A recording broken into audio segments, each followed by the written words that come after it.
Finishing touches getting put outside the JMA Wireless Dome, but the lacrosse season just getting underway.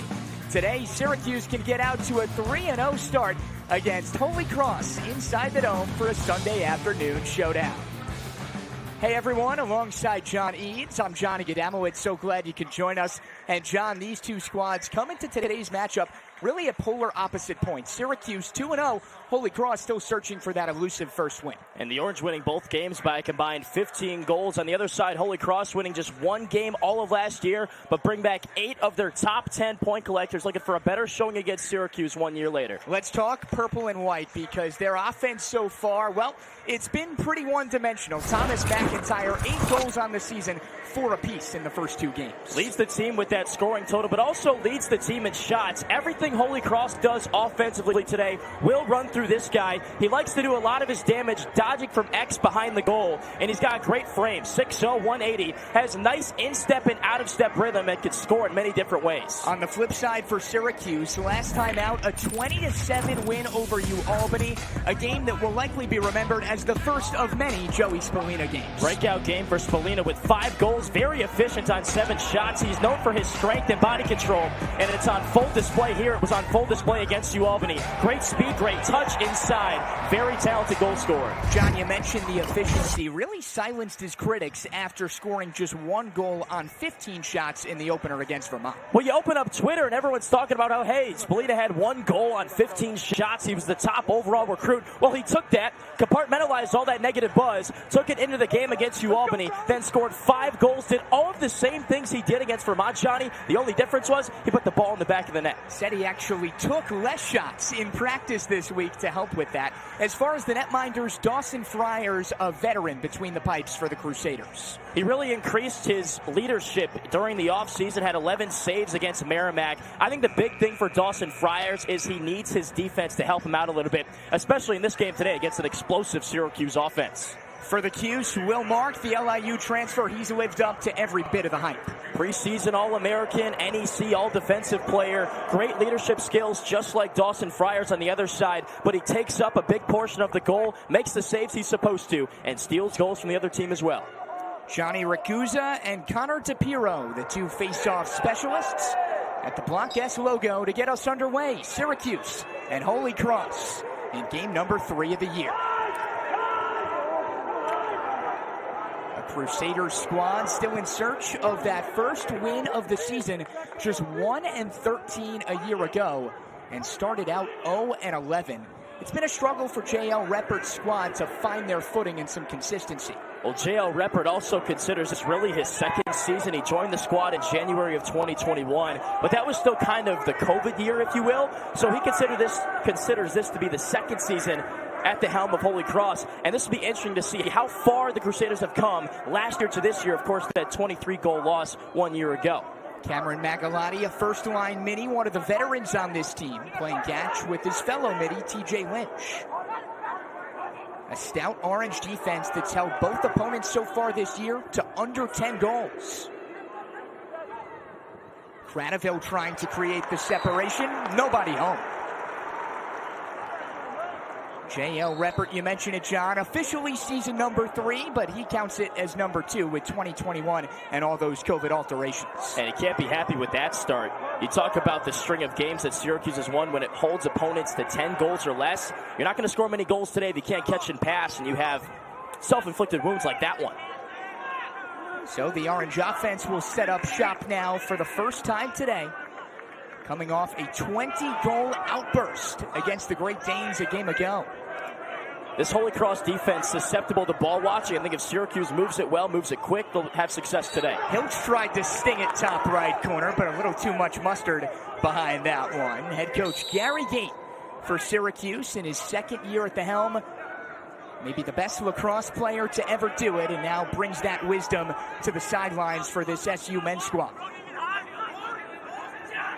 A centering feed. There's a snipe off the post. Luke Roa liked his look. Syracuse will keep, though, in a shot clock reset as it did hit that pipe. How could you hate that? 15-yard step down straight away again. Holy Cross. Ball watching. Losing men. Got to communicate better. Burt whistle now. Trying to create the separation. Shoots, and a nice save made by Friars. Dawson Friars, the veteran netminder, up to the task early, but now Syracuse can reset. They do so with Leo, the freshman. Brings it middle. Now gets it right back, shoots, and scores! Finn Thompson, the freshman, starts the party for the Orange. SU on the board first.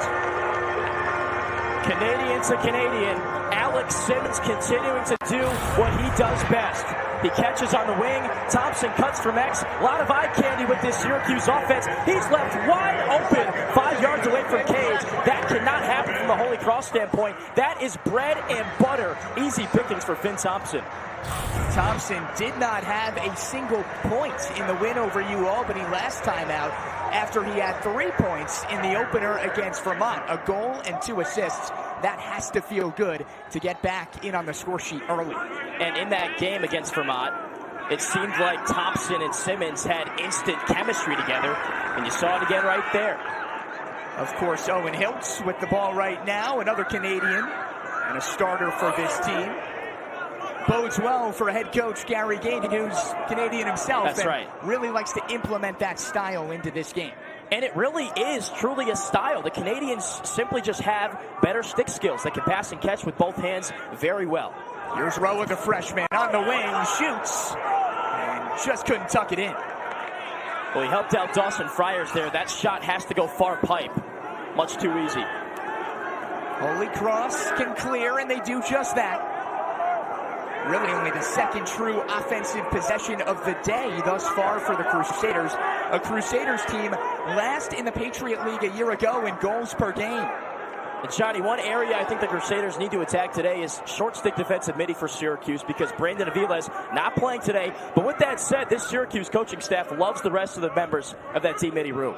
Boyle, the captain, and the Vermont transfer, plays it back for Baker Redding. One of 2 Reddings on this team. His brother Hayes, a captain.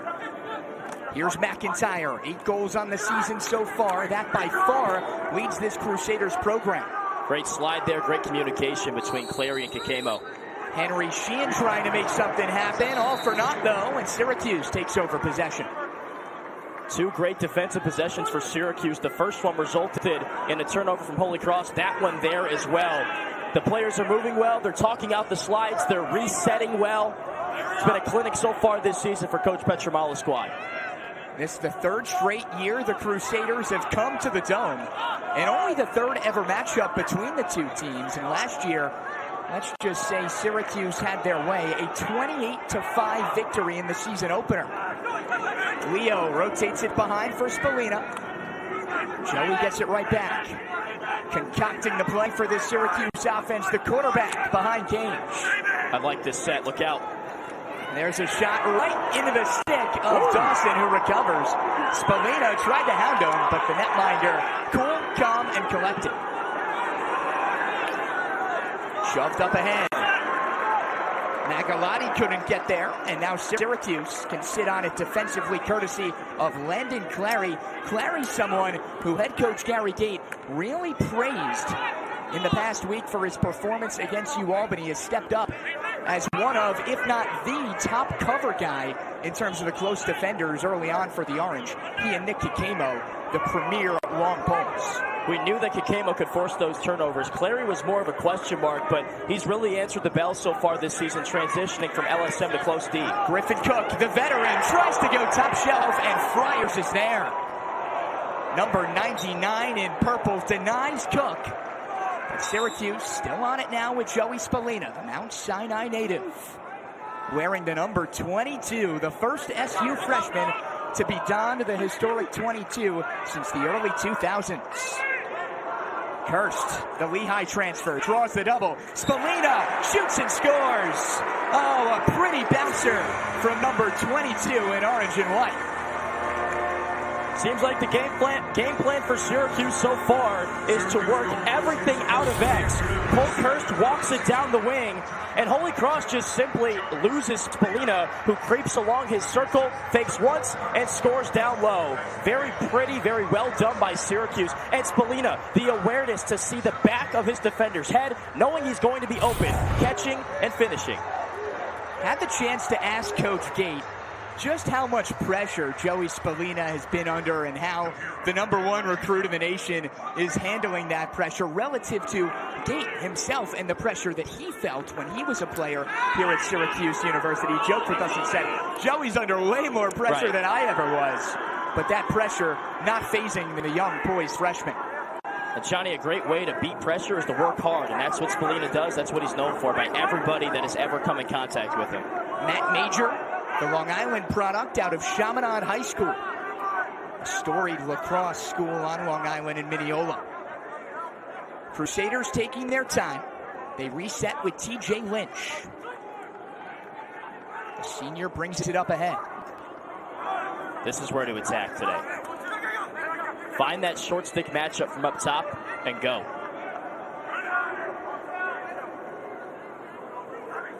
Nothing there for Lynch. Has to give it off to the far side now. Here comes Dean Donato, one of the returning leading scorers, and a miscommunication yet again for this Crusaders offense. Miscommunication and another turnover. Holy Cross hasn't even had a good look on goal yet, and really it's just a byproduct of what it's doing to itself. Not passing and catching, rushing things, and panicking. You know who won't complain about that, though, John, is Will Mark. Certainly.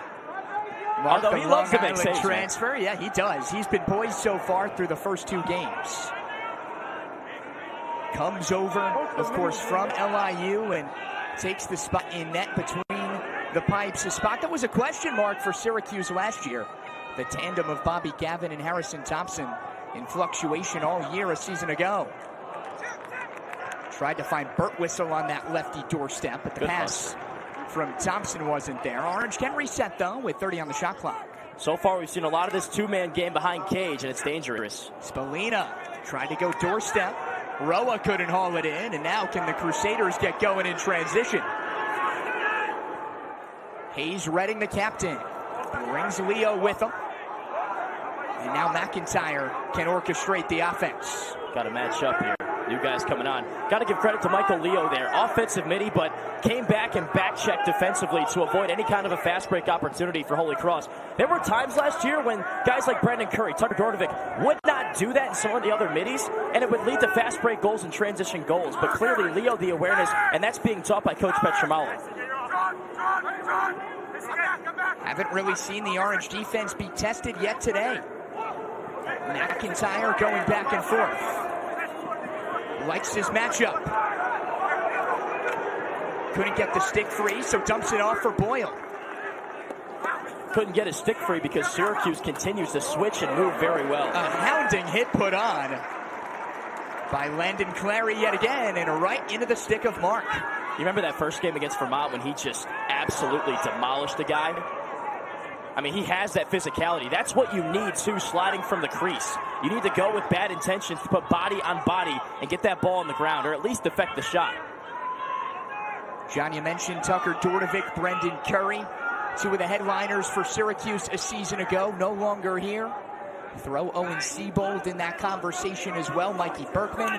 The top 4 scorers, it's a new era of Cuse lacrosse. It's a more explosive era, too, though, because everybody that's on the field right now, the attackmen and the middies, can score individually and set up their teammates as well. Spallina barely moving, just surveying. There's Hiltz. He stings it. Spallina to Hiltz, a thing of beauty. Get used to that 1-2 punch. It's 3-0 Cuse. Well, you can't blink when Owen Hiltz shoots the ball because you might miss it. Joey Spallina with the defense hung up has all day long to quarterback behind the net, find an open teammate, and he does. Owen Hiltz open on the wing, finds some space, and stings that top left corner. Syracuse up 3 early against Holy Cross.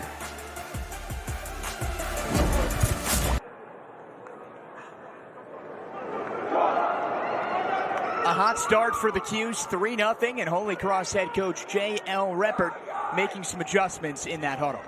I think the adjustments he needs to make really are more of Holy Cross doing things differently itself. I mean, don't get me wrong, Syracuse's defense has been incredible to start. Great slides, great communication, but Coach Petramala's defense has been up to that test, and it's forcing Holy Cross to make some mistakes, have some bad passes, and turn the ball over. Holy Cross hasn't had a shot on goal yet, Johnny. No shots on goal for the Crusaders. John, is that more of a testament to this Syracuse defense, yes, or Holy Cross just unable to finish? I'd say a little bit of both, but there's been times that Holy Cross has wanted to penetrate, but Syracuse's defense has slid well, taken possession away. And on top of that, SU is forcing the turnovers itself to begin with by playing very pressure-heavy defensively. Right back on the offensive front for the Orange.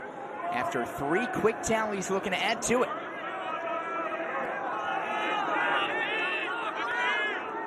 Syracuse team trying to build off just a 4-10 season a year ago. Michael Leo just a couple centimeters too high, but no sweat for the Orange. They'll stay on it. I want to see Leo do more of that. He's known for his deceptive speed. You saw it right there. As a D-mid, you're like, all right, this guy's not coming that fast, right? Next thing you know, he's right by you, and he's got a good look on Cage. Hiltz behind the back pass for Thompson. He scores.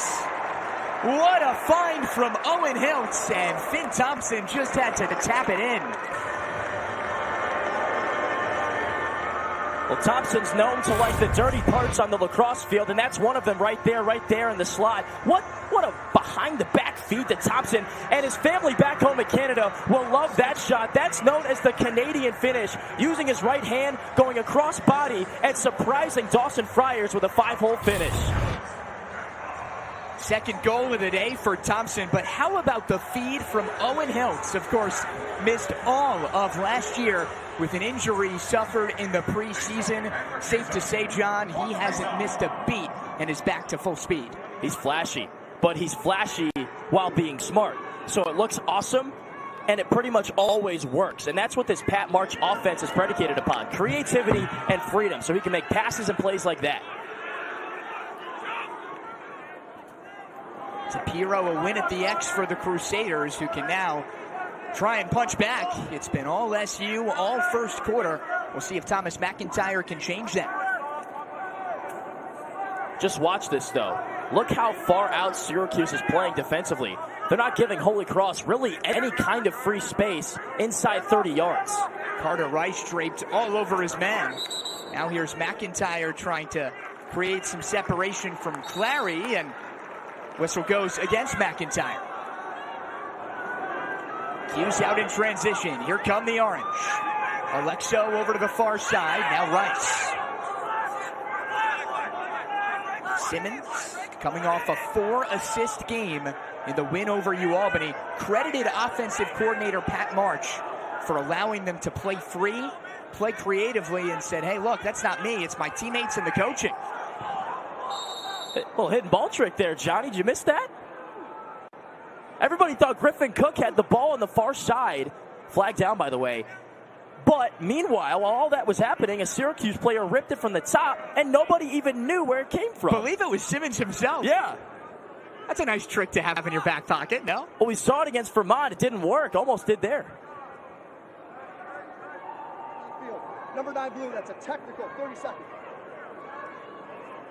So technical against Holy Cross. They had too many men on the field, so that's an illegal procedure penalty exactly. Here's that hidden ball trick. Let's go back to that. So throws it back up to himself. Nope, Griffin Cook acts like he takes it, and then he just rips the shot.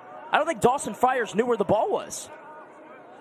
Orange having fun. Here they go again. Thompson, number 3. You can't cool them off. Syracuse cashes in, and the Orange are now up 5. No need for the hidden ball trick there. It's just Finn Thompson with a missile coming right at you, Dawson Friars. The Orange scored 4 extra man goals against UAlbany. You just cannot give him that much space defensively. Syracuse spreading out the 5 Holy Cross defenders, and then Thompson ripping it 5-hole once again. Someone who head coach Gary Gate calls very slick. He's just a laxer. That's what Coach Gate said. He's had some midfield experience. Of course, attacking experience as well. Thompson himself said, hey, it's all just offense. Doesn't matter what he's listed as. The creativity, the ability to finish. And that is on full display here today. Especially in the man-up offense, there really are no positions. All you've got is 6 guys in the field that want to score goals. And Thompson recognizes that he has that open space. Again, he sees the backs of Holy Cross defenders' heads, says, hey, I'm open, I'll take that, and score. Thank you very much. So what can the Crusaders do? A Holy Cross team that returns 12 seniors. A healthy mix of veterans and newbies. And when you're coming off a 1-13 year, Definitely helps to have that experience. Now it's just about translating it to wins. McIntyre behind net like he's been all day. Tries to go low on Mark. Did Mark stop it? It's in. Holy Cross will take it. Mark thought he had it. Officials say no. And it's a goal for McIntyre, his 9th of the season, to cut the deficit to 4. I thought Holy Cross had to go to McIntyre. He runs this offense. Nice spin move. He gets Landon Cleary caught on the net for just a second, and then it trickles in past the left foot of Will Mark. That's a great move. He earned about a half a step. He used that and scored in rhythm. That's well done from Thomas McIntyre. Holy Cross needs more from him. How frustrating is that for someone like Mark, who, after all, got the stick on it, just couldn't corral? It's tough because it was such a slow dribbler, and you almost wish that you had 2 sticks so you could reach out and grab that one. But you got to give all the credit in the world to McIntyre there. He knows his team needs a goal, puts on the brakes, beats Cleary around the net, and then the wherewithal to finish. McIntyre, who had 16 goals a season ago in only 7 games, only started 4. And the Crusaders right back on the offensive front, but not before a timeout.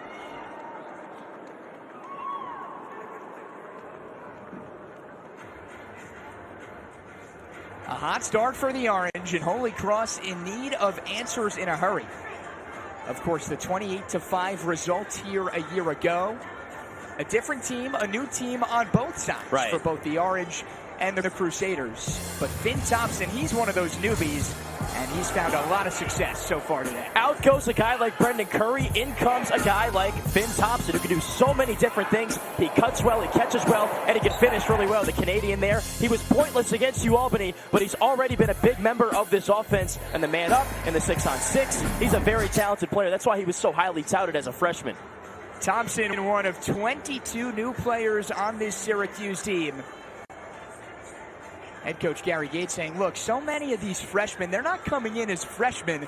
They're coming in as really solid lacrosse players, and almost pays no mind to that class designation. And this is a sport where freshmen can come in and steal the spotlight early. It's not like, say, football, where you kind of redshirt, you kind of get a sense, you get acclimated to the speed of the game. No, these guys play club lacrosse. They play very high-level high school lacrosse. So when they come to the college level, if you're a 4- or 5-star recruit, you're usually ready to go in year 1. That's the case for Joey Spallina. That's the case for Finn Thompson. And there hasn't been a whole lot of freshmen really leading the way for this Syracuse team, minus those 2 and then Michael Leo. But the guys that were at the upper echelon, top tier of that Power 100 class have really made an early impact alongside all of those returners and then the guys that transferred in that are veterans. Thompson, someone who was initially penciled in to go to Michigan back in 2020, but a call from Gary Gate asking him to come to the Cuse was something he called a chance he didn't want to give up. What can the Crusaders do here? Right back to McIntyre. Why not? The bread and butter of this offense. Lynch couldn't haul it in, and now the Cuse out on the break yet again. Clary, full head of steam. One more, shoots, and another save made. That's something Coach Gate talked about this week when we spoke on the phone with him, that he wants his wing guys, Alex Simmons, Owen Hiltz, to be more efficient when shooting the ball. And I think Simmons could have done a better job with the placement there. That was a high-to-high shot. Yeah, it didn't go stick side, but I think you'd like to see 19 and White bounce it or shoot it lower, or maybe change the platform of where his shot's coming from instead of going straight high-to-high, maybe high-to-low. Ball in the stick of McIntyre. This time he's operating from in front of the net rather than behind it. Great check by Alexo. Donano took a shot, and now Alexo trying to scoop the loose ball.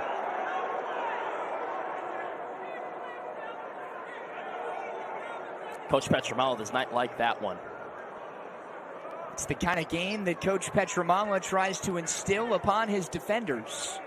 And Sam Alexo, someone who is no stranger to laying the big hit. The only question here is, will it cost the Cuse rather than help them? I believe they changed the call. So a flag was down, and as soon as Syracuse picked it up and earned possession, the play was blown dead. The officials talked about it. Now they're changing the call. It's going to be white ball. How did he get moved? Let's have one more look at this. So Alexo goes over the head here, which is very heady of him. gets stick on stick, then kind of holds Dean Donano, who has the ball there. His stick got tied up in his arm. Yeah, couldn't get free. So I thought you might get a penalty for holding, but that's not the case, and instead it's a penalty on Holy Cross.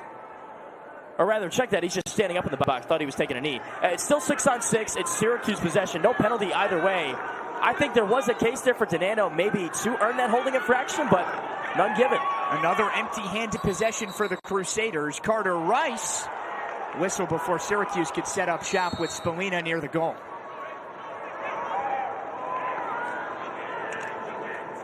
Dawson Friars out from his crease. Up ahead for Connor Boyle. Boyle, one of the captains. Can't keep the ball, though, but he is bailed out. A couple of things that Syracuse wanted to improve on from Game 1 to Game 2. Clearing and riding. The Orange went 25 of 25 on clears against the Great Danes and have forced a lot of turnovers since Game 1. You saw another one there that nearly resulted in a Syracuse possession. Sam Alexo and those attackers doing a great job keeping that pressure dialed up. Kikemo, the cover man, now over to the far side for Boyle. Locates McIntyre, who has been locked up by Landon Clary all afternoon long so far. One more for Sheehan. There's the separation. Another miscue on a high pass. Well, Holy Cross had a shot on the far side wing. Open man had a step down. Instead of shooting it, he passed it off. I thought he should have taken that one. When you can get a look like that, 15 yards, your hands are free, you got to take it. Orange can take this to the end of the quarter if they so choose. No sense of urgency from Luke Roa. Orange will put the brakes on with Cole Kirst, the Lehigh transfer. He's played Holy Cross 3 times throughout his career with Lehigh in the Patriot League. Watch out for Spallina behind. Hiltz back for Kirst on the give and go. And there's Spallina. 5 on the timer. Hiltz. One more. Far side shot. Kirst is open. Shoots. And Friars makes the save as we hit triple zeros.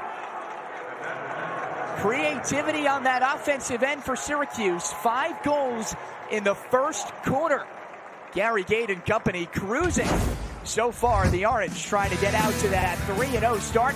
Sitting pretty thus far. 5-1 Syracuse. Second quarter action coming up after the break.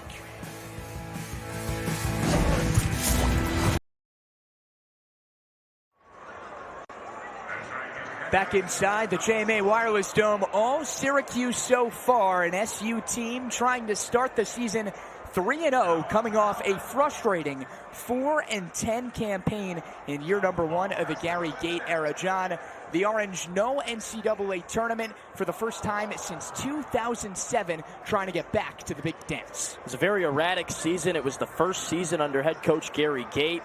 Lost a lot of contributors from that team in 2020 that was so good. Then the COVID year kind of happened.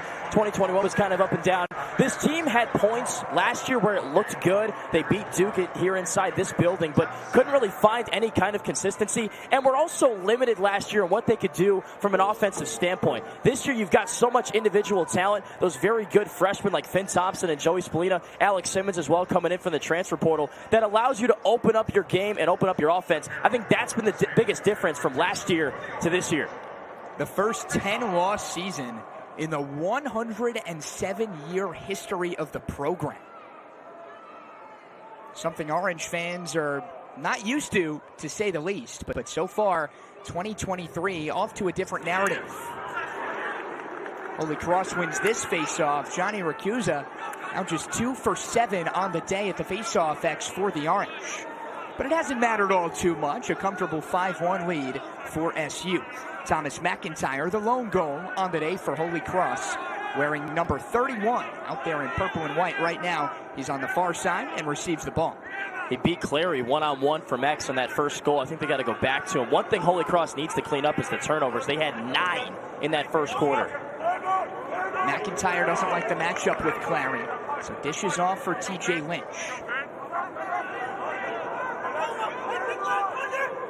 Right back for McIntyre now. Brings it out in front. Scrum for a loose ball. Shot goes high. Dean Donano let it rip. Tried to go low to high.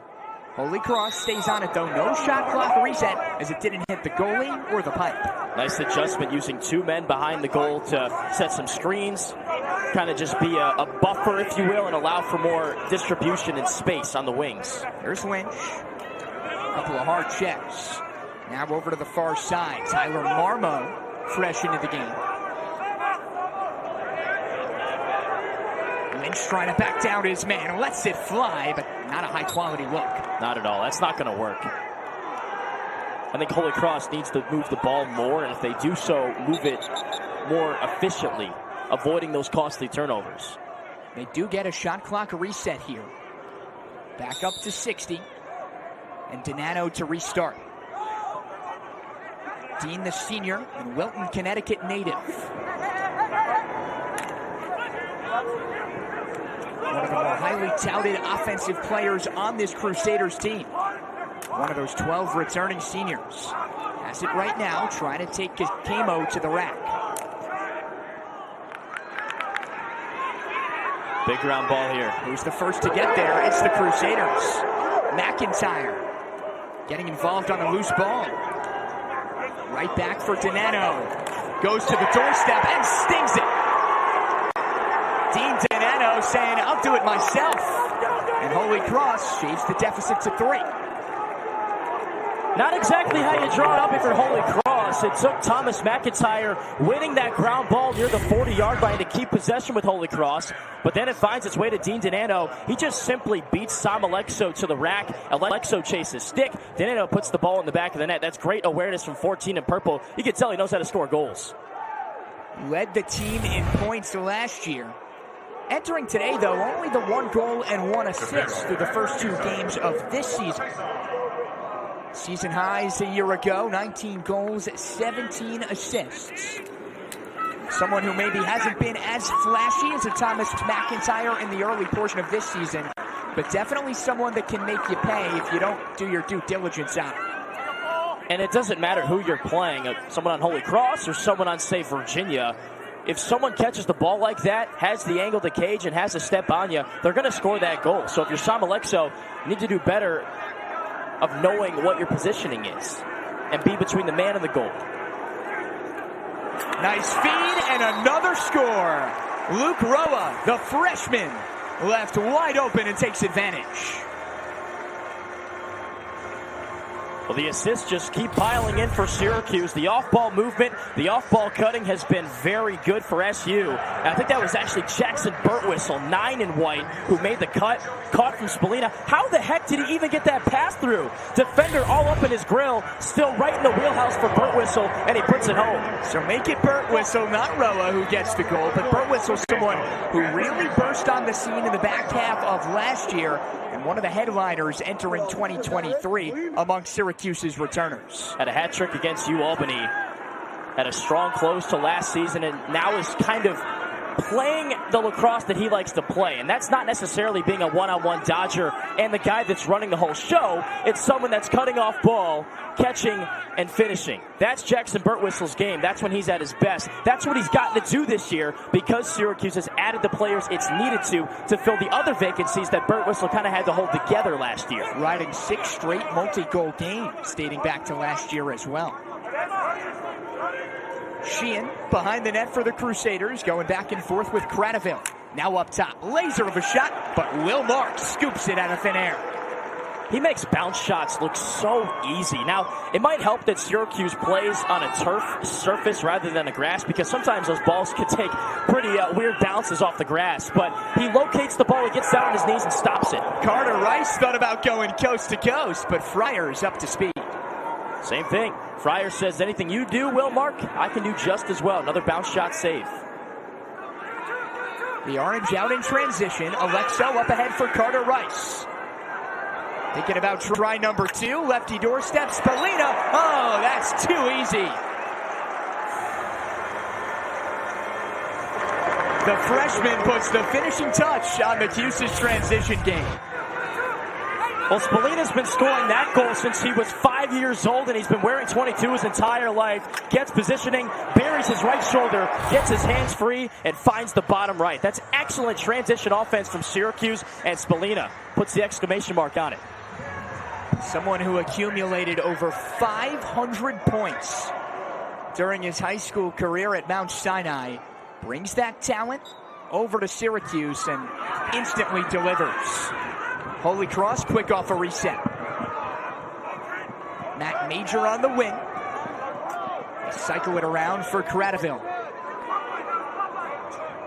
Kakemo didn't bite, so Cradaville dumps it off and now gets it right back. Crusaders team 0-8 in Patriot League play a year ago. Picked to finish 9 out of 9 in the preseason poll amongst Patriot League teams this year. Syracuse's only Patriot League opponent, though. The Orange 1-1 against that conference a year ago, beat Holy Cross and lost to Army. Now, the Black Knights always give the ACC teams, but really anybody on the national scale, run for their money. Great teams the Black Knights have year after year out of the Patriot League. Magalotti dancing his way around. Cradaville now zigzags up ahead. Orange defense operating like a closed fist so far. And there you see Kakemo and Rosa take the ball away. Nice adjacent slide by Kakemo. Rosa stays to close off the other side of that door. And it put the Holy Cross attacker in a situation where he had nowhere to go. Got a Syracuse player on one shoulder, another on the other. Put stick on stick, grab the ball. There you go. That's a great double team. Here's Kirst. One of a couple of Syracuse captains, despite it being his first year with the team. Now Roa shoots, and misses.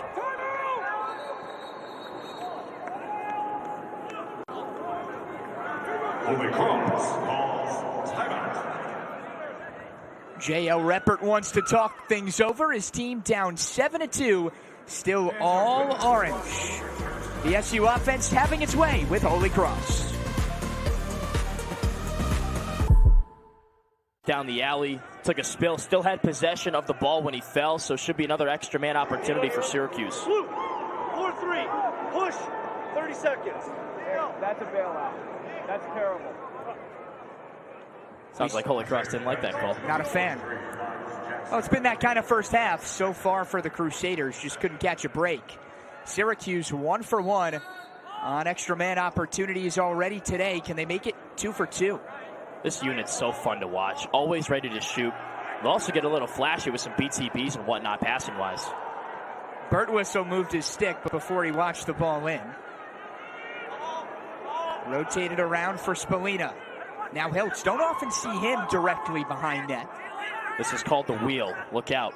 Goes back to his usual spot. Behind the back pass. Spallina catapults it in. Number 22 doing number 22 type things. It's 8-2 SU. Well, we talked about how Pat March likes his players to be free and creative, but that one was a Pat March set. It's called the wheel. You got Michael Leo cutting through. Owen Hiltz replaces. Open man on goal line extended. That's Leo. One more over to Spallina. Bang, bang. Easy goal on the extra man. At some point, it's got to be tough, right, John? Because you figure, okay, if you're Holy Cross, no way in the world can you leave number 22 that wide open, that close to the net. Yep. But Syracuse has so many options, especially when you're Holy Cross and you're a man down, like in that situation. It's a pick-your-poison type approach, no? Well, you should never forget about Joey Spallina, but it's easy to when a guy like Leo cuts through, draws the attraction in the eyes of all the Holy Cross defenders, and it leaves somebody wide open back door, and that just happened to be Spallina there.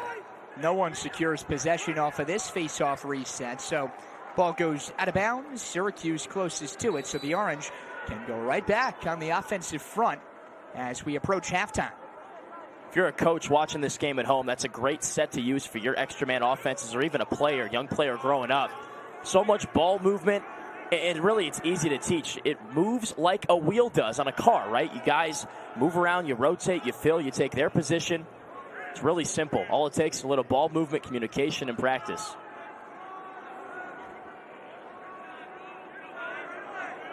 We're back to even strength. Will that help Holy Cross? Kirst atop this Cuse offense, right back for Hiltz. Tried to go high to low. Only found turf. Now on the reset, a scrum for a loose ball, and Friars is the first one on it. Tough bounce for Syracuse because that ball was going to travel towards or maybe out of the sideline, but hit off the official instead and allowed Holy Cross to get the loose ball and end that Syracuse possession. Crusaders only 2 goals so far on the day to 11 turnovers. It's been a head-scratching type performance offensively for Holy Cross. Still in search of that first win in the new year. Just seems like they don't have much of an identity so far in this game.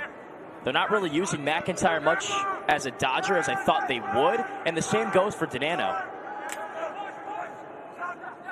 Up top, a rifle of a shot, misses just wide. Mark tried to put the clamps down on it, and a whistle goes against Holy Cross. So Mark had possession of that ball in the crease. Danano hit his stick, and you can't hit the stick of a goaltender when he has possession of the ball in the crease. That's why it's spit out. That's why it's Syracuse possession. And Will Mark going one-handed to grab that ball. He knew it wasn't going to go in, but he wanted possession of it. He's the one that prompted that illegal procedure and gives Syracuse possession. So that play not going to show up in the stat book as a save, but it leads to a Syracuse possession and maybe a goal, something that will show up in the stat book. That is why he was so highly touted in the transfer portal. Plays like that. Orange right back to it. Nice ball fake for Trujillo. Draws 2 defenders. Down low. Oh, what a save, but flags fly everywhere. Point-blank range for Syracuse, just couldn't take advantage. It was Roa who let it fly. And we'll await the official ruling here. 2-2. Hold. 30 seconds. So I think the illegal procedure there was when Simmons had the ball. And yeah, so he got his stick hung up in between Simmons' legs, kind of similar to what Samolexo did. And then Bertwis let all the space in the world on the right side of the net, but bangs it off the cage of Dawson Friars. But easy call for the officials there. Simmons gets held. Now the Orange back on the man up. Can SU take advantage? Finn Thompson already a hat trick to his name today. Right back for Spallina. Now Simmons coming off a 4-assist game. There's a fastball. It's in. Michael Leo, the freshman, pads SU's lead. Second man-up goal of the season for Michael Leo. It's really pick your poison with this Syracuse extra man offense. Hiltz behind cage, throws it in front, and Leo wide open. Holy Cross just susceptible, I said it before, to the off-ball movement. J.L. Reppert knows it. He's probably tried to tell his unit to call out the cutters. They didn't do it there. Leo gets an easy goal right in front. Reppert not a fan, but Leo takes advantage. A first-line mid. He scored his first career goal last game against UAlbany. Someone who maybe doesn't receive as much hype as someone like a Spallina or even a Thompson, but a very highly touted freshman in Leo, and for good reason. Well, Coach Gate calls him an attackman at heart. He plays midi, but that's where an attacker will score right there. And to be a good attacker, you not only have to have good stick skills and know how to run an offense in terms of ball movement and whatnot, you also have to know how to get yourself open. That's what he did there. Makes it a lot easier when there's 6 attackers to 5 Holy Cross defenders. He talked about how Pat March's positionless offense really benefits a guy like Leo, who is so speedy, so crafty. Spallina knows a thing or two about that. Couldn't find a teammate, though, on the dump down, and now Holy Cross trying to secure possession in transition. There's a ground ball scoop, and here comes the Crusader offense. Syracuse D back quick. Look out. Alexo in to help out. Sticks fly, and the Orange take it away. Swarming defense from Sam Alexo and company. Well, that's what we call a yard sale. Alexo coming in hot from the sideline. A double team from Syracuse leads to the takeaway. We just get a stoppage here because a Syracuse player, there's that Caden Cole, had his shoe off. So the Orange keep possession. But Coach Petromala's defense continues to put that ball on the deck, scoop it up, and take it away. Talk about the transformation of that defense for Syracuse. Last year, nearly 15 goals per game allowed. That was 66 out of over 70 Division I teams. The Orange just 1-9 when allowing 14-plus goals. For all the talk that Coach Petro received last year, all the hype with him coming in, one of the best defensive players ever, it was a defense that fell flat. And this year, they appear to have it figured out. And the biggest difference to me is communication. Oh, behind the back shot just misses. The craftiness on full display yet again from the Orange and Jackson Birtwhistle. Last year, the rotating cast of characters between the pipes for Syracuse. A lot of injuries defensively at SSDM, that short stick defensive midi, and close defense doesn't help. Thompson whips it in on Cage. Another save made. Dawson Fryer's doing everything he can to keep Holy Cross in this game, but another hard hit comes in transition, and the Q's faithful not a fan. That's Alex Simmons fighting for the loose ball near midfield. Too much contact fighting for that loose ball. And Hayes Redding draws the infraction. I think they're going to get him for that penalty because there was a lot of contact to the head, and they don't want that in the game anymore. 19 white, illegal body check to the head. 1 minute. Right? 1 minute. Stop. Get in the box. So some frustration from the coaching standpoint on both sides in this first half so far. Nice job by Redding to keep possession of the ball and kind of using a hockey skills, if you will, but then Simmons comes in and drops the hammer, but you can't do that in lacrosse. And now Holy Cross with a chance to score and the man up for really the first time they've had this opportunity this game. Could be a big injection of life for this offense to see one go between the pipes. Gary Deeds still trying to make sure everything is sorted out before play resumes. Well, Coach Gate doesn't like it, neither does Coach Petro, because when they played back in the day, that probably was not a penalty. In fact, coaches probably encouraged that kind of contact and ferocity. Not in 2023, today's state of lax. So Holy Cross does go on the man up. We'll see if they can take advantage, much like the Orange have. A quick shot on net, hits the post. Crusaders still on it. TJ Lynch there to corral and keep it on the offensive side of the field. Donato. Matt Major had that last shot. He has it here, 4 in purple. 2-man up goals this season. Keep an eye out for him. Donato separation. Over for Lynch. Now Major. Syracuse defense holding true to their spots, and a nice interception. Kakemo picks it out of thin air. Textbook takeaway. It is textbook because that's what you're taught as a defender playing in that man-down unit. When you're at the point, really when you're anywhere, keep your stick to the inside. Take away those passing lanes. That's what he did. Michael Rincon does the same thing on the flip side for Holy Cross. It's really hard to clear the ball when you're man down. Usually a shorty will just run it up the field, but Syracuse electing to do it a different way, but it leads to a turnover. The Orange, I believe, still man down here. Shot was well wide. The Orange a perfect 25 for 25 on the clear. Last time out against UAlbany. Something that the Q's really cleaned up after going just 17 for 24 against Vermont. Didn't clear there, but did kill off that penalty, so back to full strength, and Coach Gate calls a timeout. Well done by that man-down unit, getting that turnover. Now I guess what you need to work on is clearing the ball man down, but no less. You'll take that. The Orange, for what it's worth, 15 for 16 on clearing opportunities. That the first where they did not effectively get the ball into the offensive zone. A Syracuse team that, of course, is always part of a loaded Atlantic Coast Conference, and that is really no different this year, John. I like Virginia as a favorite, not only to win the ACC, but win the title. Other than the Cavaliers, though, it's a very stacked conference. Notre Dame brings back a lot of pieces. The Kavanaugh brothers, Duke has Brennan O'Neill back as well. And then UNC and Syracuse towards the bottom. Two teams that did struggle at points last season, but are really teams that can also surprise some people this year. So top to bottom, Johnny, I don't think there's a weak link in the ACC this year, and that's typically how it is year to year in the ACC. Syracuse, of course, its ACC opener. It comes in late February, relatively early, February 25th. To be exact, a home game right here against North Carolina before they get Duke inside the Dome the very next week. Before those two games, though, maybe an even tougher task in going on the road to play the Maryland Terrapins. John, that game next weekend. Great game last year inside this building between those two squads. 14-10 the final score. And Syracuse going on the road for the first time. We'll see what kind of transition, what kind of carryover there is to what the Orange have done here in the JMA Dome versus on the road. 'Cause it's a different kind of style, it's a different kind of game, Johnny. It's a different environment. While we're on the topic of scheduling, for what it's worth, Holy Cross playing its first 4 games of the season on the road. the Crusaders don't get a home game until nearly a month into the calendar. And for a team that went just 1-13 a year ago, that doesn't do them any favors.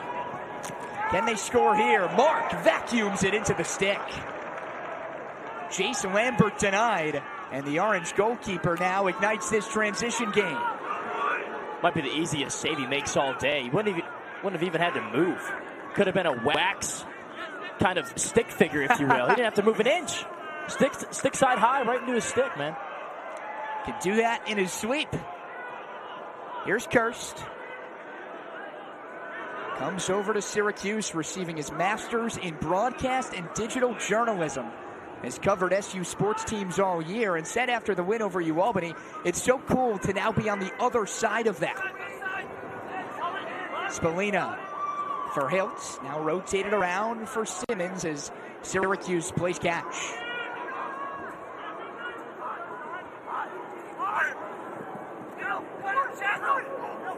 Spallina rifles it wide.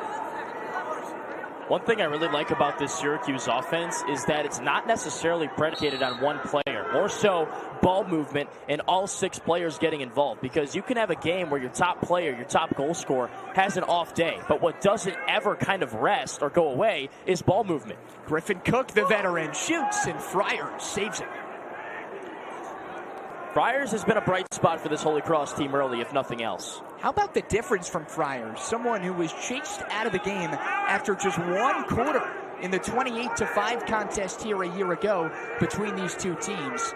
Looks like an entirely new goalie compared from 2022 to 2023. Allowed 9 goals on 17 shots faced, only 3 saves, but has stopped bounce shots, point-blank range shots, step downs. He's done it all. McIntyre on Clary. That's been a matchup to watch. Clary, relatively speaking, has bottled him up so far. Boyle taking Max Rosa closer to net.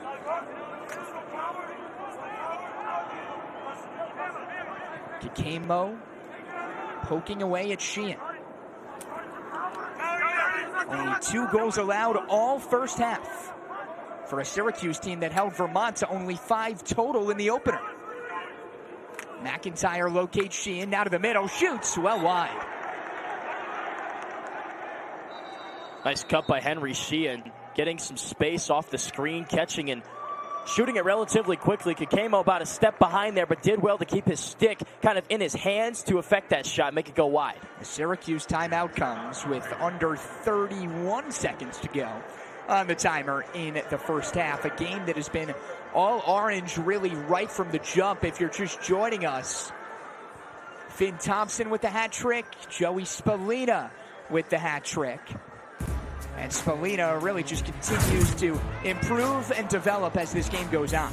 And he hasn't had to really do anything that's crazy today. He just cuts and gets open there in the feed from Cole Kirst. He's open once again on the fast break, uses his positioning and his good stick skills to stay open. Then on the extra man offense saying, hey, guys, I'm open. I'll catch and shoot and score. He's been very impressive fundamentally today. Hasn't had to be the superhero, but more of a guy that's going to take advantage of the opportunities allotted to him. Someone who says his goal is to come in here and win 4 straight national championships. Wow.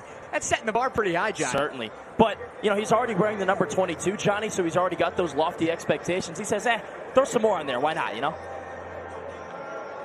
It's been all Syracuse so far.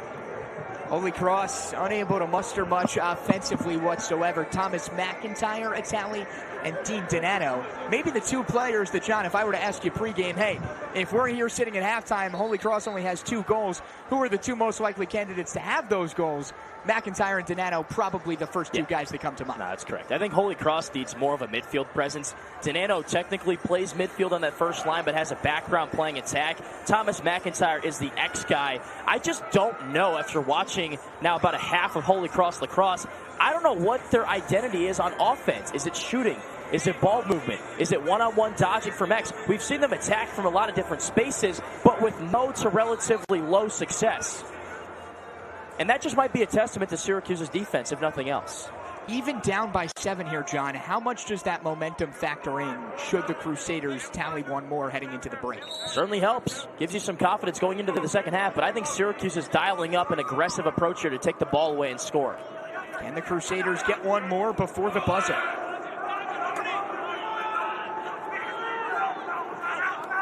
Donano and Lynch, another miscommunication, and another Crusaders turnover. Make it number 14 on the day for the purple and white. That's a tally most teams have in a whole game, let alone a single half. Now Syracuse in a lightning situation, short time. What can the Orange do here? Under 5 to go. Birtwistle lets it fly, and Friars makes the save.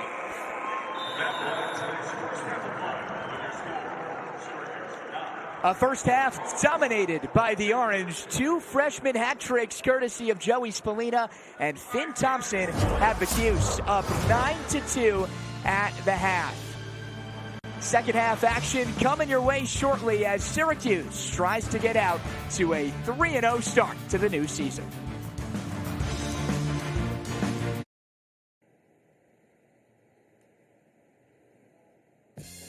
Some new signage going up on the JMA Wireless Dome, but inside the building, it's been all Syracuse. They lead at 9-2 over Holy Cross. All right, Carl, Ian, thank you so much. Syracuse uses 5 different goal scorers in that first half to take a 9-2 lead over Holy Cross into the third quarter. One of those goal scorers with John Eads, I'm Johnny Gadamowitz, was Owen Hilt, someone who nabbed some hardware as far as the Tewaaraton Award watch list is concerned. He belongs on there. I mean, you look at the Pat Kavanaughs, Liam Edsemans, he's a goalie, by the way. That's awesome for him.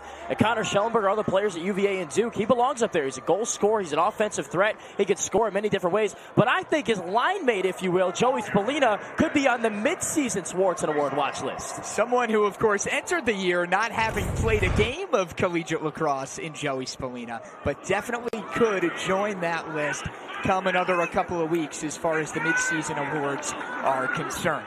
So Syracuse gets this third quarter started up 9-2.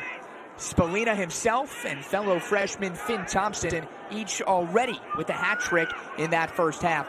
John, what sort of defensive adjustments does Holy Cross need to make if they want any shot at clawing their way back into this? Well, with this Syracuse offense, it's very tough to make those adjustments, but the one thing I would say is better communication and stop ball watching. Michael Leo, a nice spin move, but a great save made by Friars, who just ingested that ball.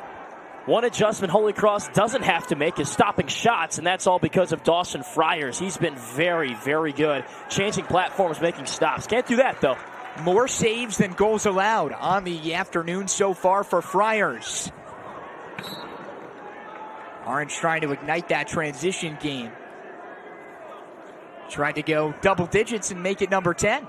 I hate to nitpick, but Simmons simply has to score. He's at a 17% shot percentage this year. That means 17% of the time he shoots the ball, it goes on goal. At Denver, he was above 33% in each of his last 2 seasons. That's something he needs to be better at to go along with his abilities distributing as the team's leader in assists. Simmons may be the most highly touted transfer that Syracuse brings in this year. I think either he or Will Mark, the goalie, would enter that conversation. Hilt's on the doorstep. Friars meets him again. Ball is available, and the netminder scoops it up. How about Dawson Friars in net for Holy Cross? Here come the Crusaders in transition. Gradaville missed it wide. Good stick by Syracuse defensively to ward off that fast break chance for Holy Cross. If not for that stick hitting in the shooting, that may have been a goal. Well done by Landon Clary with the awareness there. And also a great job by Holy Cross. Not scoring in transition, but recognizing the opportunity to hit the gas and go. I think they need to do more of that in this half because in terms of the 6-on-6 half-field offense, there wasn't much going. TJ Lynch around a screen from Donano. No tallies for Lynch in that first half. Donano and McIntyre, the only 2 goal scorers on the day for the Crusaders. A Crusaders team that only has 7 players with goals all season.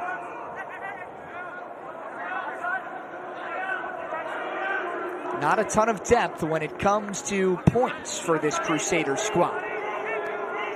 And they really relied on McIntyre in the first couple of games to be the leader of this offense. He hasn't had many opportunities today because Syracuse's on-ball defense like that from Clary has been excellent. Gradaville trying to join the party. Now over for Lynch.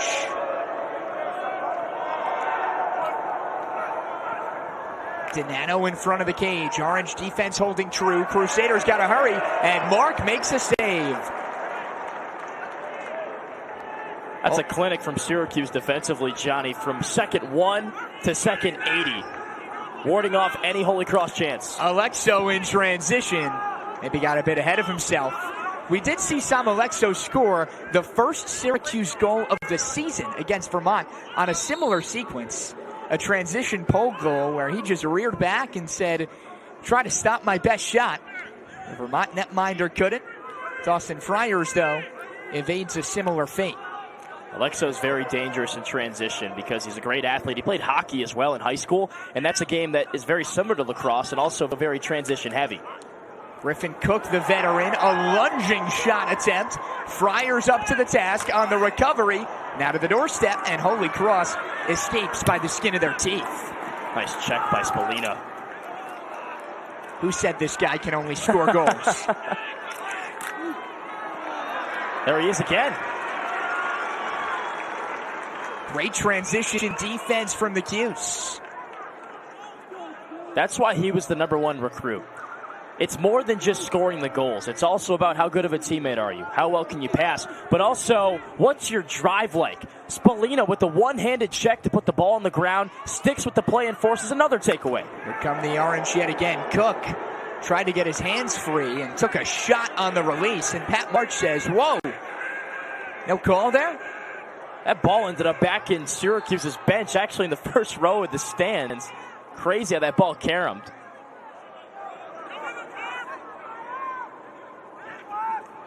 Here comes Kirst, shoots and scores! The Lehigh transfer, Cole Kirst, getting involved in on the action, and Syracuse has hit double digits. How about that from the Bernardsville, New Jersey native? I watched his film over the offseason when he announced his transfer to Syracuse. He's a big body guy, and he's got great hips. He can also score one-on-one. He's a lefty, gets to his strong hand, and he catches Dawson Friars guessing like it's a PK in soccer. He goes the wrong way and scores stick side high. Gary Gates said Cole Kirst, someone who just fell into Syracuse's lap. A captain on this team, using his grad year and taking full advantage, has the Cuse up by 8. He knew exactly what he wanted when he was hitting the B button there for that spin move. He wanted to get back to his left hand, earn a little bit of space, a crevice, if you will, and let it rip. Ragusa, a clean win at the faceoff dot. And now the Orange right back on offense. Burt Whistle gives off for Thompson, already 3 goals to his name today. See if Leo goes here. He's got that speed. There's Leo. Burst of speed.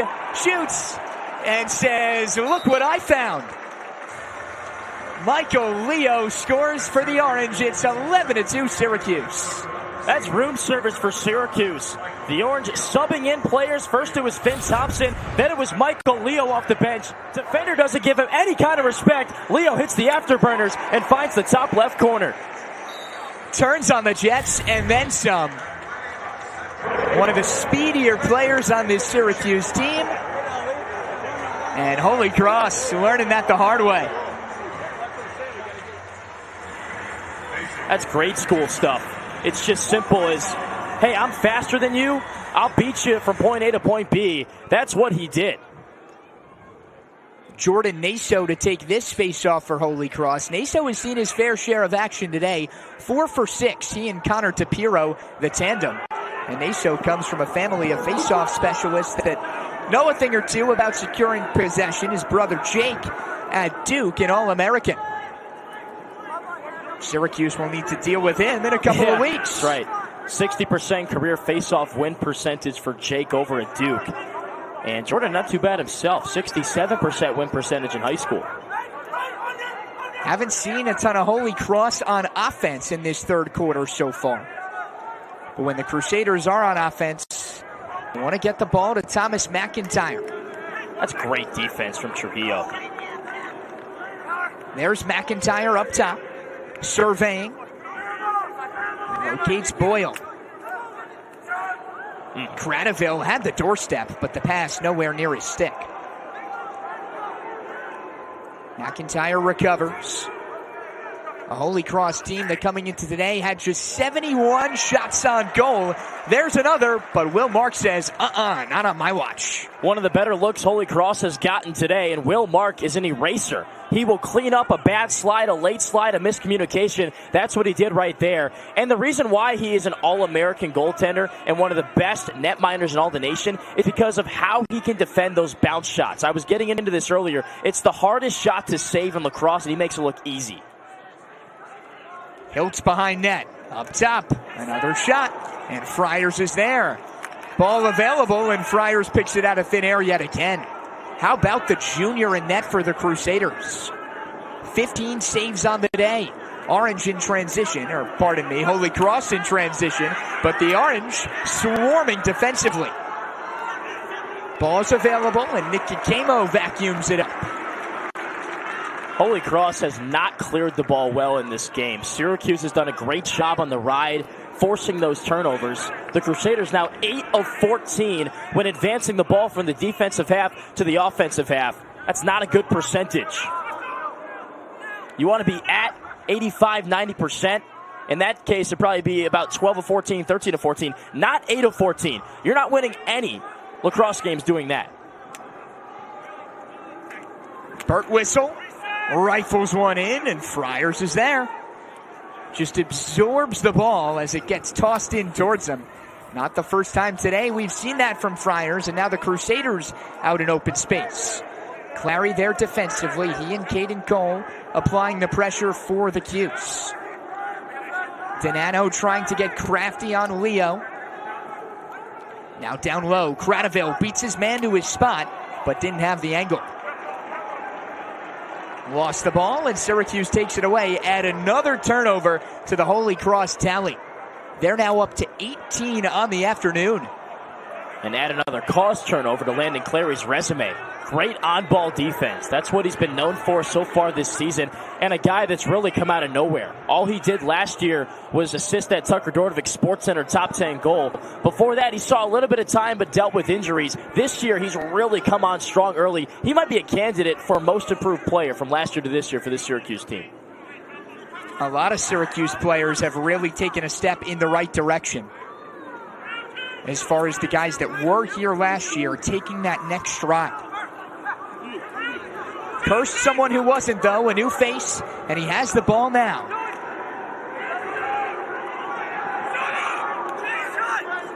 No true sense of urgency, and why not with the Orange up by 9? Griffin Cook, the veteran, scoops up an available ball, but the Orange do have to hurry. 15 on the shot clock. Burt Whistle brings it far side. There's the centering feed. Whips it in on Cage, and a goal. It's Alex Simmons. The Denver transfer pushes the Cuse's lead to double digits. Well, on Syracuse's last offensive possession, Simmons did not score. Dawson Friars stood him up. He was visibly frustrated, gets open this time, and sends it in. You can quell those frustrations, Alex Simmons. The Orange have a dozen and are up 10.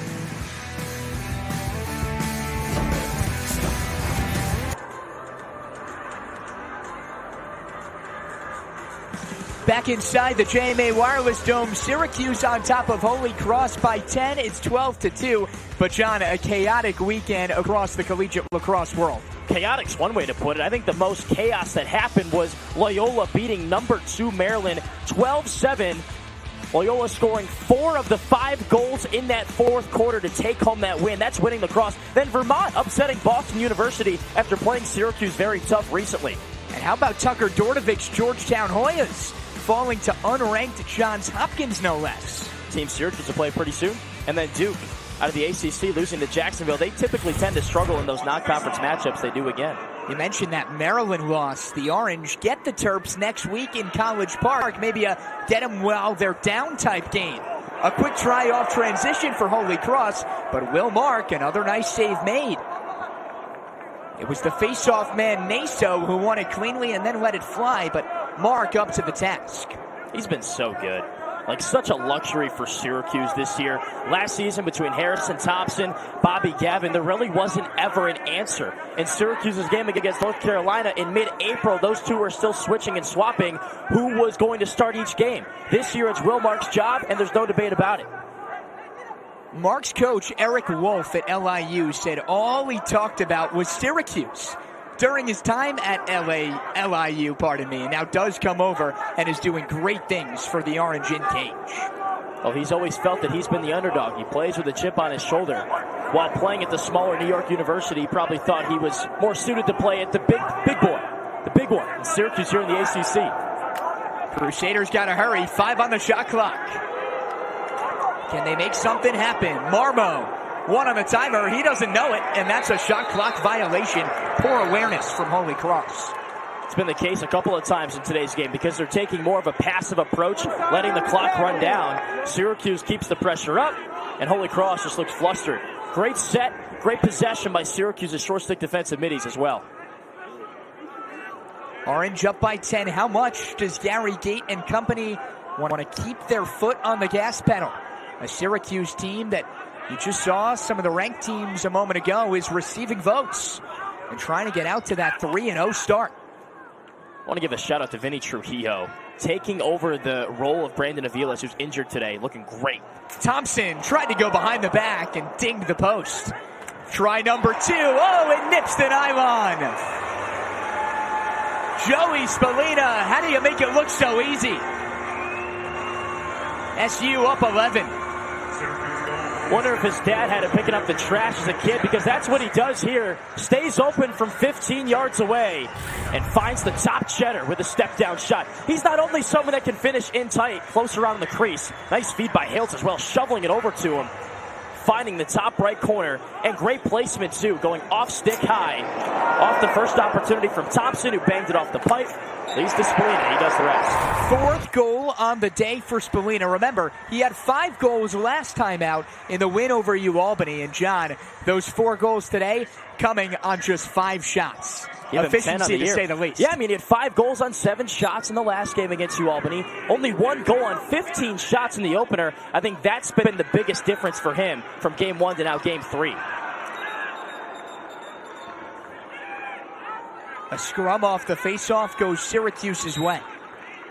Yeah, loose ball push on Holy Cross. And again, I think that was Vinny Trujillo getting involved.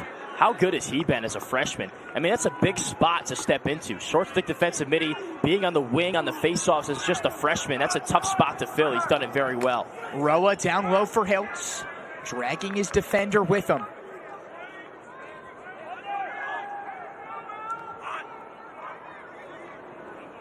Up top for Griffin Cook. Now Luke Roa, the freshman, gets it right back. The second line midi.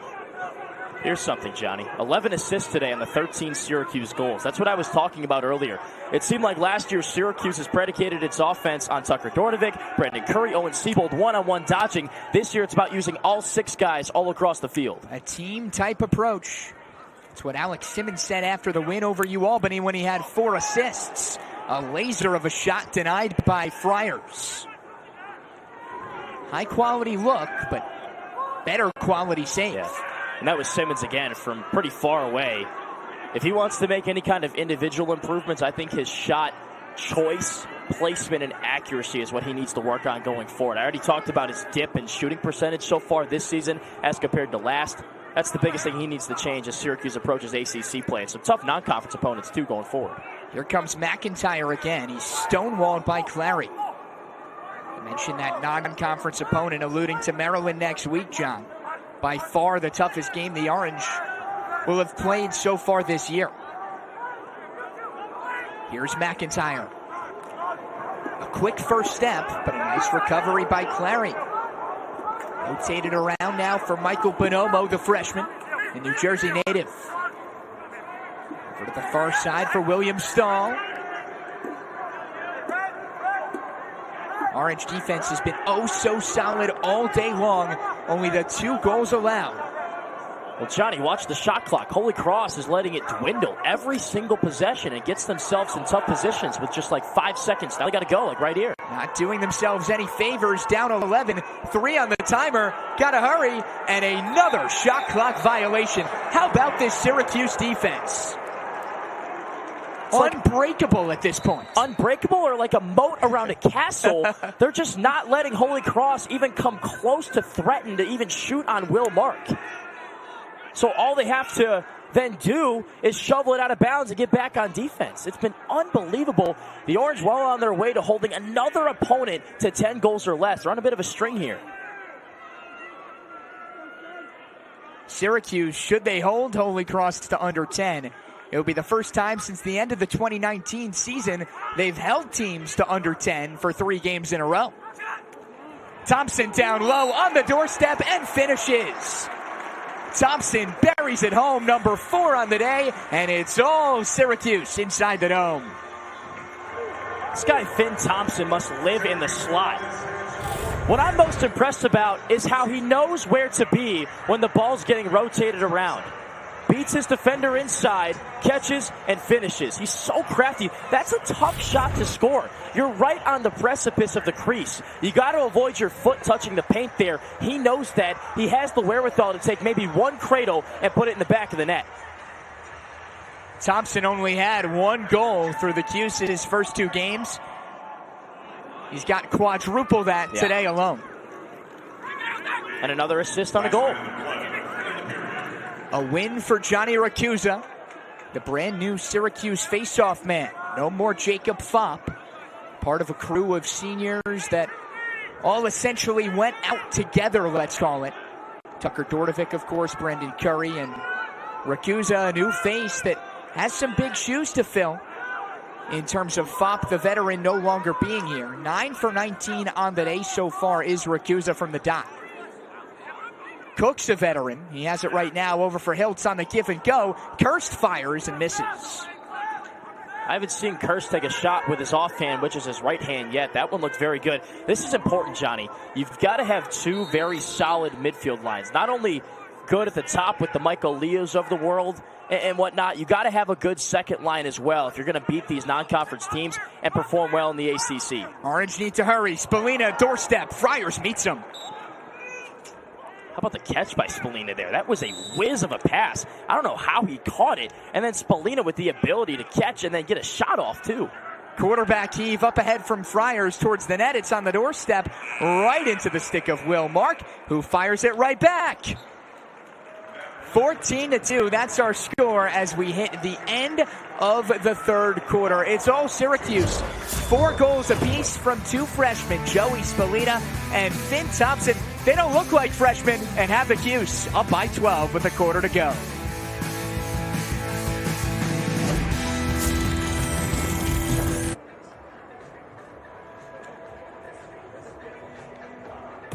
Well, 2 of the all-time greats, Gary Gait, Katie Rowan, each with their jerseys retired by Syracuse, and soon there'll be a third Lax jersey up there in the rafters joining them. Mikey Powell, an illustrious career during his time in Central New York, and on March 11th, on a busy day inside the Dome when the men's squad plays Johns Hopkins and the women's team plays Notre Dame, Powell will receive that recognition. He'll become the second number 22 up in the rafters alongside Gary Gait. Just to know and put in perspective how good Powell was, Joey Spallina is the first freshman to wear the number 22 since he wore it back in 2001. Another 22 now on the field for Syracuse. Spallina, of course, there you see head coach Gary Gait, his jersey up in the rafters, trying to impart his 22 wisdom onto Spallina, the freshman. In 27 of the previous 37 seasons that somebody has worn number 22, that person has been an All-American. And that all started with Gary Gait back in '88. A highly coveted number for the Cuse, and for good reason. They've got a 12-goal lead here on Holy Cross with a quarter to go. And not many positives to take away from a Crusader standpoint. I'd say the one positive is on the other side of the field in Dawson Friars in net. Can they get their third of the day here? A Crusaders team that did not win a game in Patriot League play a year ago at 0-8. It was a tough go for J.L. Reppert's crew. They do return a healthy bunch of seniors, but those seniors haven't really had their fingerprints all over this one, as the Syracuse defense really did their homework. Oh, wow. There's number 3, and it comes from Thomas McIntyre. His second of the day, his 10th of the year. And McIntyre, at least for the time being, gives the Crusaders a bit of momentum. Well, I was about to say, I've been impressed by how much Thomas McIntyre and Dean Donano have been passive today instead of active. He was active here, though. Spins, gets his hand free, beats Landon Clary one-on-one, and challenges Will Mark to really make a tough save going off stick side, off the turf as well. Nice skipper. Well, at some point, if you're down by 12 and you're your team's leading scorer, there's got to be a level of, all right, I'm going to do this myself. Yeah, he scored 4 goals in the first 2 games each, 8 on the year, leads the team in shots, but he hasn't taken many today. That was only his 4th. He had 18 in the first 2 games combined, for perspective there.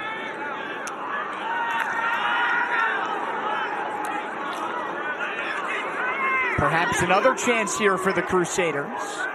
They set up shop with Cole Cradaville and feed McIntyre right away. Why not? If it ain't broke, don't fix it. Now it's Cradaville bringing it to the far side. McIntyre likes his matchup with Clary. Will he try it again? But from the opposite side, he shoots and misses high. That on-ball defense has been great all day, affecting the passes, affecting the shots, making them go wayward. That's all because of where your stick is as a defender. It's on their wrists, it's on their hands. It's affecting kind of where that pass ends up, where that shot ends up. And usually it's not accurate when that's the case. Syracuse defense that has been up to its A-game all day, despite playing 2 games this weekend. Let's not forget, Albany was back on Friday. That was only 2 days ago. A very quick turnaround for the Orange. It's their first 3 home game in 8-day stretch since back in 2013. But you wouldn't know it. Not a lot of tired legs out there based on the results. A sprawling Cradaville gets there in time to be closer to the ball and keep possession in Holy Cross's favor with 10 on the shot clock. It's good individual effort, but still short shot clock. Cradaville, dangerous cross-field feed. Mark with a sprawling save. Try number 2, not there because of number 88 in orange. He's so good, Johnny. He does not get fazed by anything. There's a scramble for the ball. He doesn't know where it is. Next thing you know, he's making a kick save with his leg.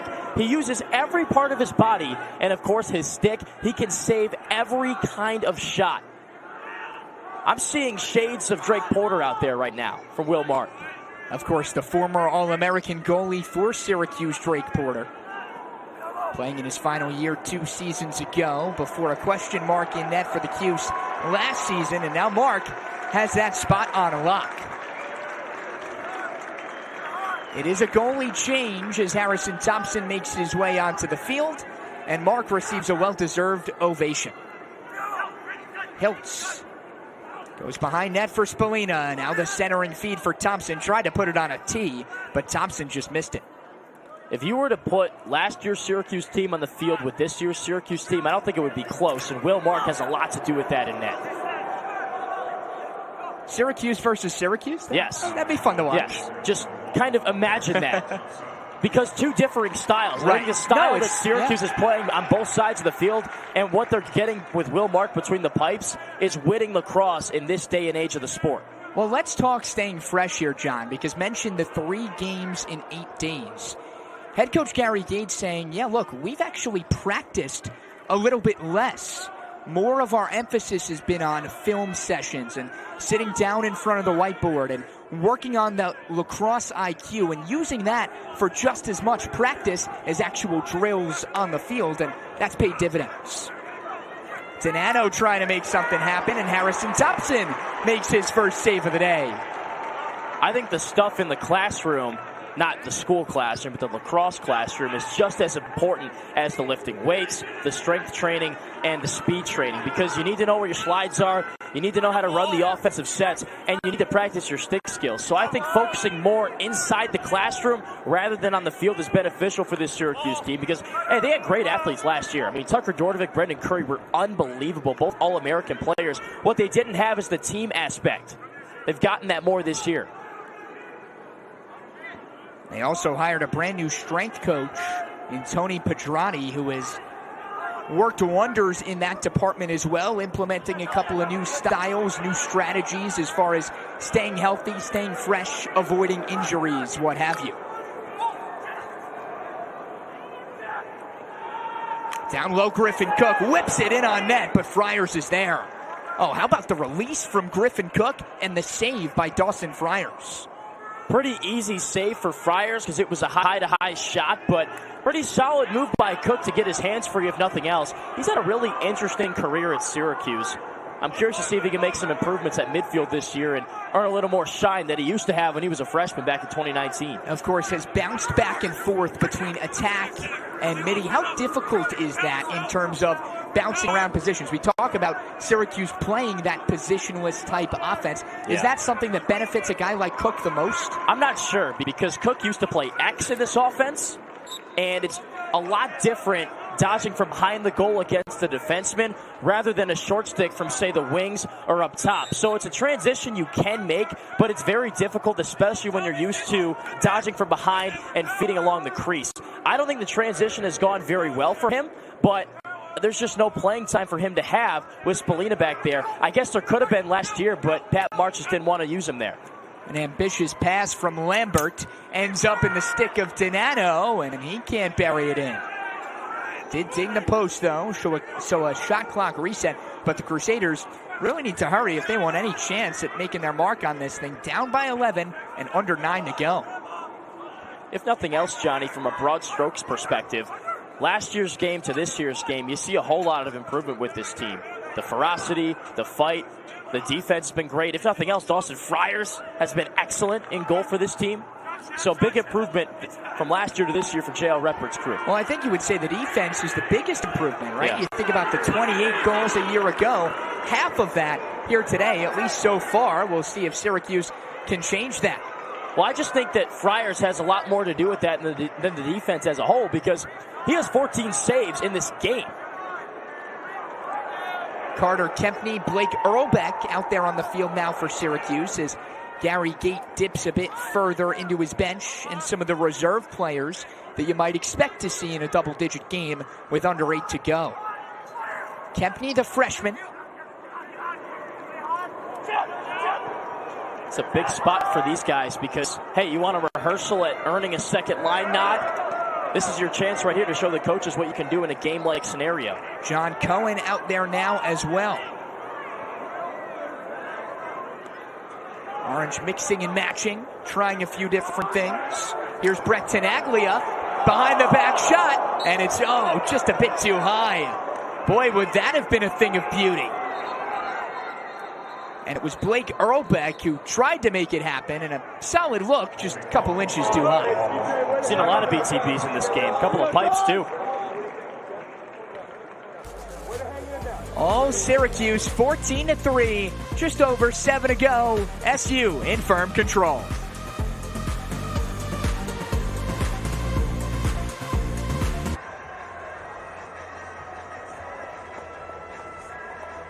Well, Syracuse men's lacrosse hasn't played a lot of teams with numbers in front of their names so far this year, but John Eads, that's going to change pretty soon for the Orange. Got your first 3 games of the year that pale in comparison to this slate coming up. How about this gauntlet? Number 2, Maryland on the road. I assume that ranking will change after the loss to Loyola. Then you've got UNC, a top 20 team, and then finish it out with Duke, another team that just lost to Jacksonville but probably could move outside the top 10. You get right into that ACC play with UNC and Duke. You dip back into non-conference action against Johns Hopkins, and then you have a game against Hofstra. So 4 games in a row, bang, bang, bang, bang, that are really going to test you. But what helps Syracuse, Johnny, is that you've already got 3 games that you've played, and you played the back-to-back America East champion in Vermont. So you've played a team of pretty high caliber, but you're going to see 4 in a row that are very difficult.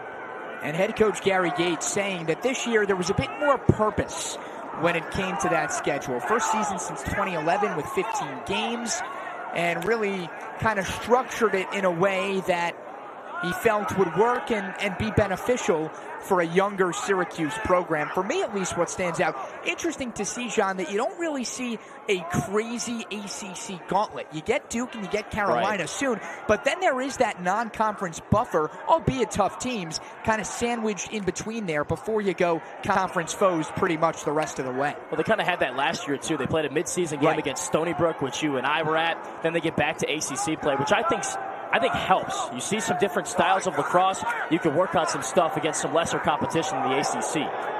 Syracuse trying to make something happen with its reserves on the field right now. The shot wide left.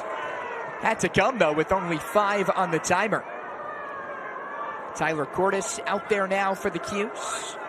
Joined by John Cohen, who we mentioned earlier, but flag on the field will sort things out here for the time being. Cordes, the one that drew that infraction with the shot, so Syracuse should be EMO for the next 30 seconds, maybe a minute. Blue 43, 1 minute, illegal body check. 1 minute, 60 on the clock, thank you.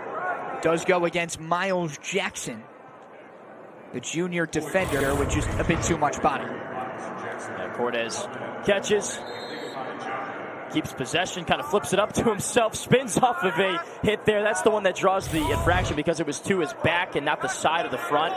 And now Syracuse back with the extra man offense. And they can reset, and Spallina just taps it home. Number 5 on the day for number 22. Second straight 5-goal game for the freshman, and Syracuse is up 12. Well, a lot of the starters are on the bench, but that first line extra man offense stays in the game. Owen Hiltz uses his eyes to confuse the defense, and Holy Cross leaves the most dangerous man on the field wide open again. 11 goals on the year now, and really the young career, let's call it, for Spallina. The number 1 recruit in the nation, living up to every bit of that billing early on in the 2023 season. I think he's a lock for towards an award watch list in terms of the mid-season list when it comes out, because he's scoring at a prolific rate, and he is someone that doesn't just score goals, Johnny. We've seen him very good on the ride. He's passed, he's shot and scored from 15 yards away. Joey Spallina can do it all. Barrett White and Kalen Lewis play catch. It's White with the ball here. His team up by 12, and that clock only shrinking further and further. Blake Borges down the left wing. Syracuse gearing up for what should be a very intriguing battle next weekend in College Park against Maryland when the Orange hit the road for the first time this season. Here's Donato in transition. Chance for the Crusaders. Now to the far side, behind the back pass, off the post.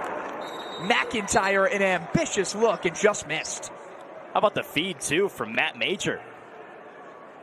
But Harrison Thompson benefits from the iron. Should be a cross-check, though, on John Cohen back on this side of the field. He turns it over, and then kind of a frustration penalty just pushing over the Holy Cross player.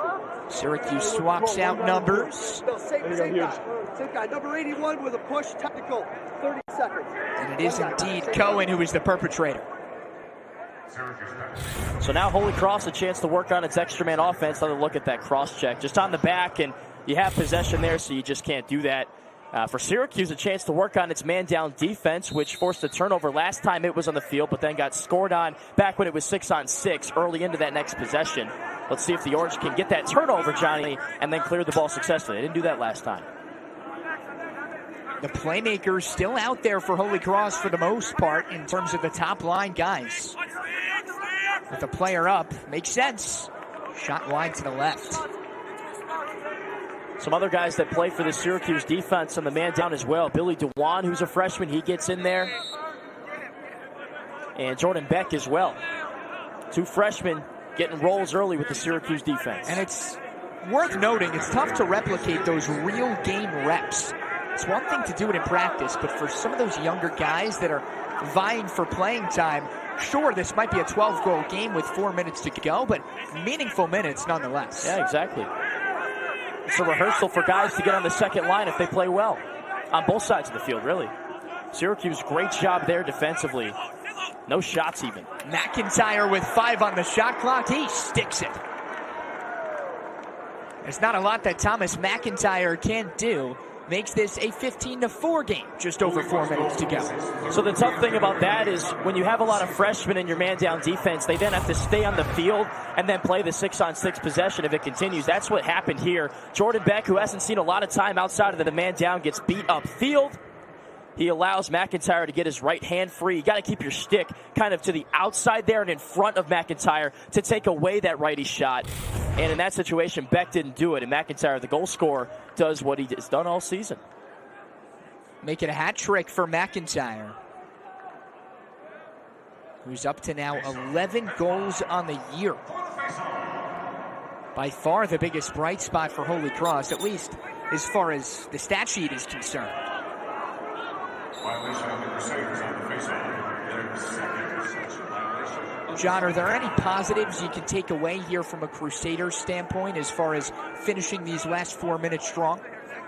Well, for the first 30 minutes or so of this game, I would say the bright spot was Dawson Friars. Right. I think Thomas McIntyre's looked good. He's dodged well for Max, hasn't had a whole lot of opportunities because Syracuse's on-ball defense has been electric all game long. But if nothing else, that's been pretty solid. And I think they've done a better job in the second half of cleaning up those turnovers. They had 14 in the first half. The ball movement's been a lot more precise in this half, and it's led to more chances. Will Messinio out there now seeing some run for this Crusaders team. It's with Major. Rotates it up top for Sheehan. Putting the moves on. Locates his man. Messinio up ahead. Again, Holy Cross taking their time. Sheehan tried for the bouncer, but it was wide. Crusaders closest to it. But yet again, John, deep in that shot clock. Don't necessarily have the luxury of working with time, but it doesn't matter for Will Messinio. He's reared up and makes it a 10-goal game. That's a great take there. One-on-one, recognizes the short shot clock situation. Messinio in his left hand beats Michael Page, just vertically really, and bounces it home short side. If you're Harrison Thompson, you have to be hugging that pipe. But even if you do that, Messinio goes 5-hole. Great placement. Messinio, the freshman, seeing some run here towards the end of the game. And for the time being, giving Holy Cross something noteworthy from an offensive standpoint. After all, only 5 goals all day for the Crusaders. Mention those real game reps, John, as far as these younger Syracuse defenders are concerned. Same could be said for Harrison Thompson, right? Backup goalie, Will Mark doing his job. Give Thompson some run, someone who played last year, struggled at times, splitting time pretty much 50-50 with Bobby Gavin. And now Thompson, who drops back into more of that reserve role, still with a chance to impact the game here and see some minutes. And he was the understudy to a guy we've already mentioned, Drake Porter, who was an All-American. Pretty solid backup to have in Harrison Thompson because he did get a lot of time last year, started a handful of games, had some solid outings at some points, really struggled in others. So chance to get back on the field and see what kind of improvements he's made. Kempney shoots and was denied, the number 44 recruit in this year's class. A highly touted Syracuse freshman class, and they've taken no time to acclimate themselves to the collegiate lacrosse game. But another transition goal for Holy Cross out of nowhere. The Crusaders have tacked on a couple more. It's Brendan Lane this time around, and he tips momentum in the Crusaders' favor. The Orange just late getting back on defense. And Johnny, that's the difference between Will Mark and Harrison Thompson. Their ability to locate, find the ball, and save bounce shots. That's well done by Brendan Lane, deploying that kind of a shot, because Harrison Thompson struggled to stop those all of last season, and it seems like those struggles have carried over into this year. So if you're a Syracuse fan, don't panic, because you've got Will Mark, your starter, who will typically save that shot, but it's clear that that's why Syracuse had to go to the transfer portal and find a different goalie to stop shots like that. So make it 2 freshmen now in the latter portion of this game for Holy Cross with goals. Will Messinio and Brendan Lane, 2 guys that don't really see a ton of run, but a noteworthy moment for them in their young careers. You talked about wanting bright spots if you're Holy Cross. There's 2 more right there. And now, Johnny, we got the same scoreline we had in the 2021 matchup. A 15-6 final 2 years ago before that 28-5 outburst. Cohen on the lefty doorstep. couldn't put the exclamation point on it, and a whistle. Hawks play with under 90 to go. Loose ball push on Syracuse. You talk about that move. Very well done. Cohen's somebody that transferred in from Johns Hopkins. Had the ability to do that kind of thing. Came over with Coach Petramala, kind of, if you will, in a package deal. Flashed it there.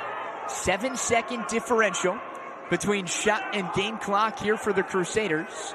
Just trying to get one more as a formality at this point on a day that has been dominated by the Cuse.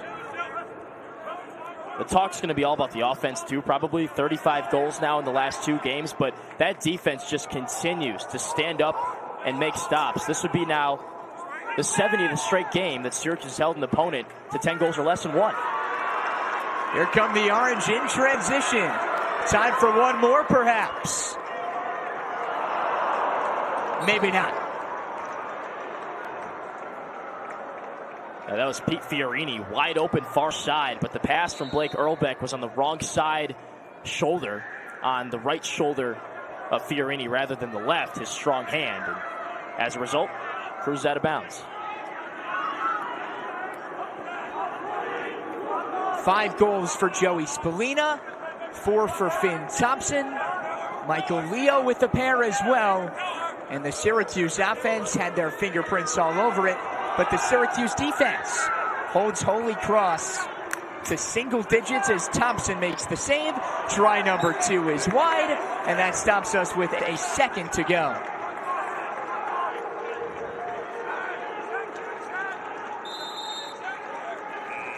So Syracuse off to a 3-0 start for the first time since 2020, when the season was canceled after the Orange were 5-0 and the #1 team in the nation. But Syracuse rolls Holy Cross 15-6 to start 2023, a perfect 3-0. Syracuse also now winners of 70 straight games when it holds its opponent to 10 goals or less. The Orange up 15-6 in this one, and that defense just continues to stagnate every team it sees. Syracuse holds Vermont to 5 in the opener and Holy Cross to 6 in the 3rd game of the year. A lot to like offensively, a lot to like defensively, as the Cuse are out to a 3-0 start with a big game against Maryland looming next weekend. A big thanks to our entire production crew, for our producer, Kristen Hennessy and John Eads. I'm Johnny Gadamowitz saying so long as Syracuse takes it 15-6.